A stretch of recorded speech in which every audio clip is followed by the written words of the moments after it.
Love yourself as Christ love you. Alam niyo ba, ang love is an action? May narinig na ba kayo na, uy, bigay ko sa'yo yung love ko? Di ba hindi ganon? Love is pinapakita. The Bible says, mahalin mo yung kapwa mo, di ba? Then, katulad, sabi ni Joyce Meyer, hindi ka pwede magmahal. Ito yan eh. Yung next slide natin. You cannot give away something you don't have in you. So, hindi ka pwede magmahal ng katabi mo kung hindi mo mahal yung sarili mo. We all need to accept ourselves, embrace our personalities. Sino yung may ayaw sa ugali niya? Di ba wala naman? Lahat ng nasa iyo dapat gusto mo yan. Because, sarili mo yan. Tapos, even our imperfection, kahit yung mga kamalian natin, knowing that, although we are not where we need to be, we are making progress. Di ba?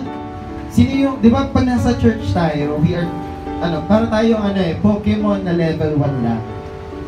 Na all throughout na attend ka sa church, pagpunta mo lagi rito, nagiging level 10. We accept the whole package with love.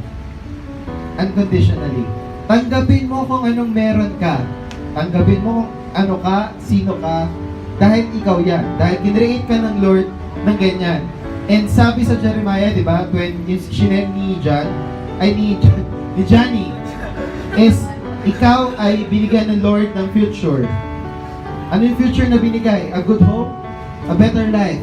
In most of us, hindi natin kiniklaim yan na we are God creation. Na tayo yung kinreate ni Lord. Minsan, sinisisi pa nga natin, si Lord, bakit Lord nang timuha ako? Tuwing titingin ako sa amin, nagugulat ako. Akala ko may mumu. We can love ourselves as we are right now. Mahalin mo yung sarili mo kung sino ka ngayon. Kasi nga tulad ng sinabi ko kanina, we are in this church because we are in the process. Process of changing our lives, process of changing everything. Especially perspective natin. Kasi yung perspective natin, sometimes medyo nandun tayo sa shaken portion natin na parang hindi naman talaga ako blessed. Hindi naman. Dumating ako sa point na rin yan before na hindi talaga ako blessed.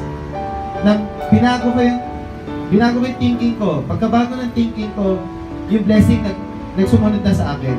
Sabi kasi ng Lord, sureness, yung goodness and mercy ng Lord will follow you all the days of your life. Basta yun yung thinking mo. Once you love yourself, everything will follow. If you are not willing to love yourself today, then you are not going to love yourself tomorrow. You are not your own, for you were bought with a price.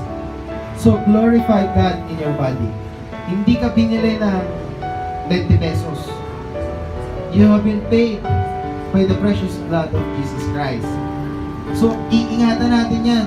So yung body natin, gagamitin natin pang glorify sa Lord. Kaya dapat natin siya mahalin. Dapat natin mahalin sa sarili natin. Kasi we are the one to glorify God. Amen ba yun?